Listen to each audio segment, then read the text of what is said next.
नमस्कार दोस्तों, स्टडी करना 24 चैनल में आपका स्वागत है। आज हम सीटेट की एक बेहतरीन क्लास लेके आए हैं जिसमें हम चर्चा करेंगे शिक्षण विधियों के बारे में। बिना शिक्षण विधियों के सीटेट का कोई पेपर बनता ही नहीं है, चाहे आगमन रहा हो या निगमन रहा हो, प्रोजेक्ट विधि रही हो या विश्लेषण संश्लेषण या प्रत्यक्ष विधि रही हो, अनुकरण विधि रही हो या व्याख्यान विधि रही हो। बिना इनके क्वेश्चन सीटेट में बनता ही नहीं है। चाहे जिस ईयर का आप पेपर उठा के देखेंगे उसमें आगमन या निगमन या अन्य जो विधियां हैं ज़रूर मिल जाएंगी। तो आज की क्लास शुरू करने से पहले यदि आपने हमारे चैनल को सब्सक्राइब नहीं किया है तो स्टडी करना 24 को सब्सक्राइब कर लीजिए और बेल आइकन दबा लीजिए जिससे नेक्स्ट क्लास आपको मिलती रहे। अब हम शुरू करते हैं। सबसे पहले हम आपको बताएंगे आगमन विधि, इसके बाद हम बताएंगे निगमन विधि, फिर बढ़ेंगे विश्लेषण विधि बताएंगे, फिर संश्लेषण विधि बताएंगे, इसके बाद प्रोजेक्ट विधि, इसके बाद प्रत्यक्ष विधि और लास्ट में हम चर्चा करेंगे अनुकरण और व्याख्यान विधि की। तो आइए क्लास शुरू करते हैं। सबसे पहले हम देखते हैं आगमन विधि को। शिक्षण विधियों में महत्वपूर्ण विधि है आगमन विधि। इसके बाद हम निगमन पढ़ेंगे। तो देखते हैं आगमन विधि। इसके प्रतिपादक अरस्तु महोदय हैं। कौन है? अरस्तु आगमन विधि के प्रतिपादक हैं। आप जनक भी कह सकते हैं। अरस्तु महोदय आगमन विधि के जनक हैं। यह शिक्षण अधिगम की सर्वोत्तम विधि है। कैसी है? सर्वोत्तम विधि है आगमन विधि। यह शिक्षण विधि सर्वोत्तम विधि है।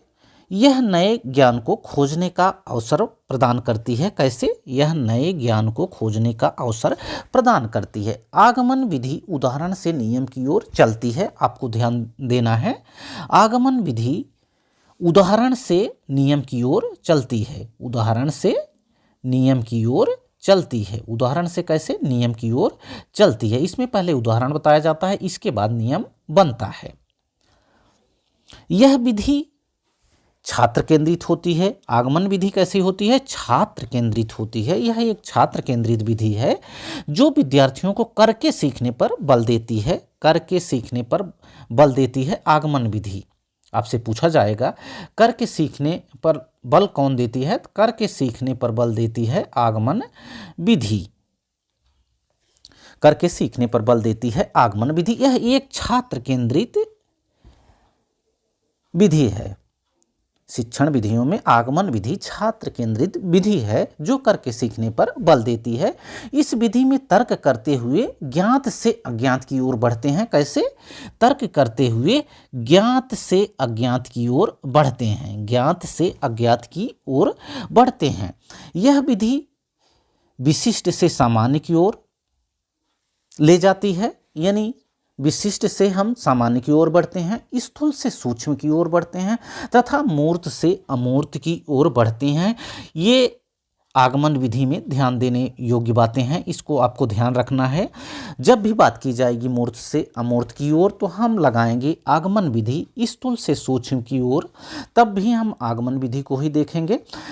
विशिष्ट से सामान्य की ओर बढ़ती है तो भी हम आगमन विधि ही लगाएंगे। जब भी पूछा जाता है कि ज्ञात से अज्ञात की ओर हम किस शिक्षण विधि में बढ़ते हैं तो वह आगमन विधि होगा। आगमन विधि उदाहरण से नियम की ओर चलती है। आशा है कि जो हम बातें बता रहे हैं आपको समझ में आ रही होंगी।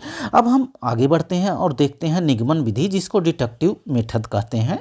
निगमन विधि जिसको डिडक्टिव मेथड कहते हैं, यह एकदम आगमन विधि का ठीक उल्टा होती है। यह विधि यानी डिडक्टिव मेथड निगमन विधि उदाहरण नियम से उदाहरण की तरफ चलती है। कैसे चलती है? नियम से उदाहरण की तरफ। आगमन विधि में हम उदाहरण से नियम की तरफ चलते थे, ठीक उसका उल्टा यानी निगमन विधि में निगमन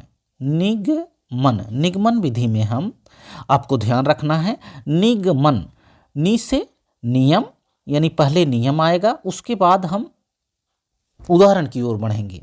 नियम पहले बनेगा, उसके बाद में उदाहरण बताया जाएगा। निगमन जैसा कि इसके शब्दावली से ही स्पष्ट होता है, सबसे पहले निगमन में नि पहले आता है तो इसका मतलब नियम पहले बनेगा, इसके बाद उदाहरण आएगा।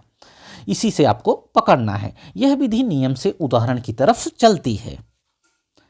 यह विधि नियम से उदाहरण की तरफ चलती है। इस विधि में सर्वप्रथम विद्यार्थियों को नियमों का ज्ञान कराया जाता है, उसके बाद उदाहरण बताए जाते हैं। निगमन विधि में, जिसको डिडक्टिव मेथड कहते हैं, सर्वप्रथम विद्यार्थियों को नियमों का ज्ञान दिया जाता है, उसके बाद उदाहरण बताए जाते हैं। निगमन विधि शिक्षक केंद्रित विधि है। कैसी है? शिक्षक केंद्रित।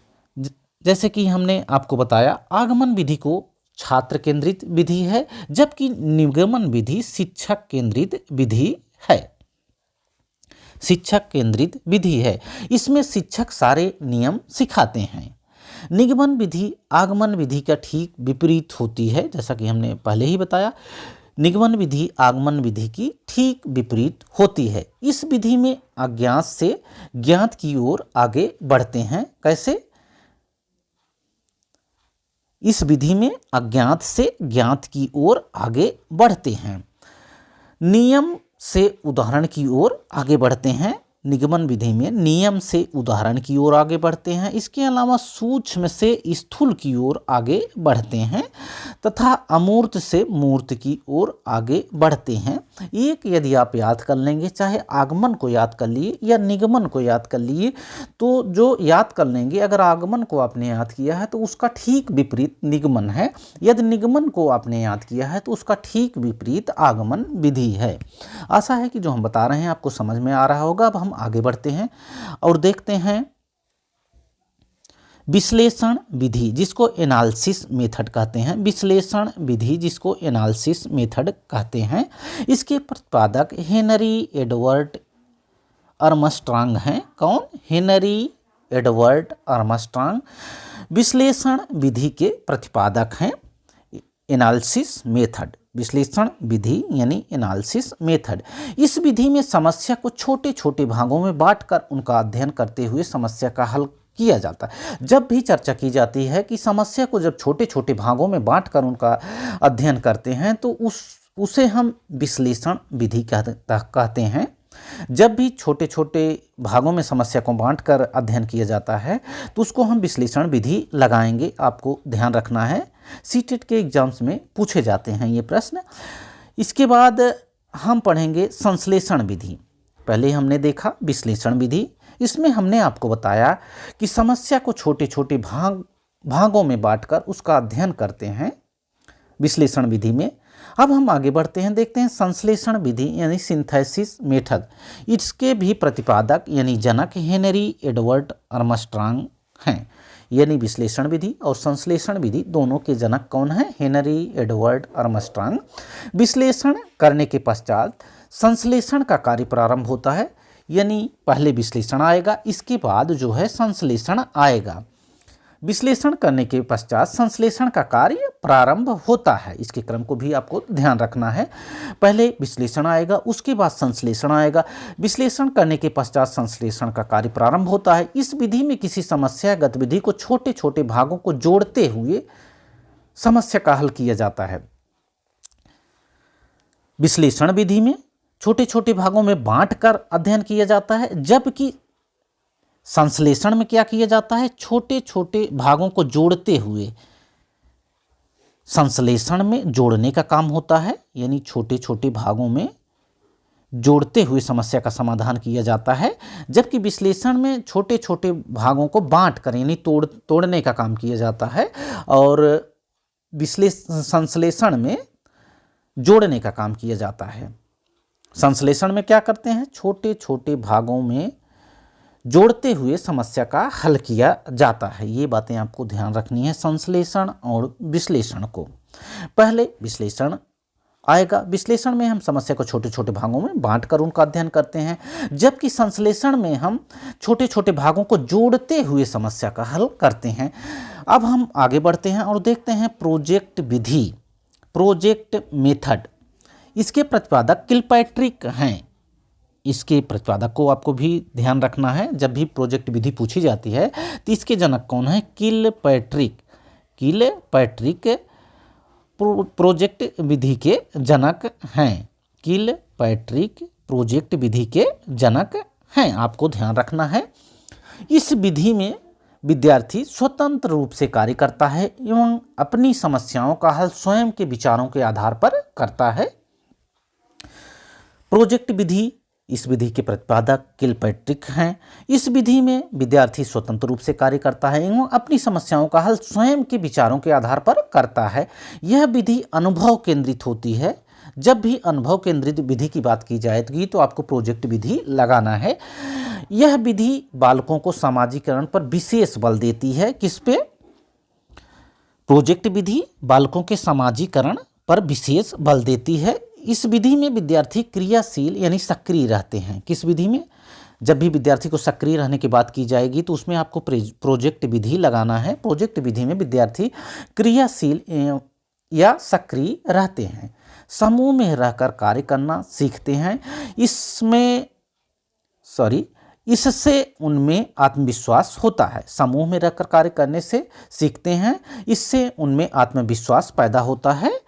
यह बाल केंद्रित है। बाल केंद्रित प्रोजेक्ट विधि कैसी है? बाल केंद्रित विधि है। बाल केंद्रित विधि है प्रोजेक्ट विधि, बाल केंद्रित विधि है। अब हम आगे बढ़ते हैं और देखते हैं प्रत्यक्ष विधि यानी डायरेक्ट मेथड।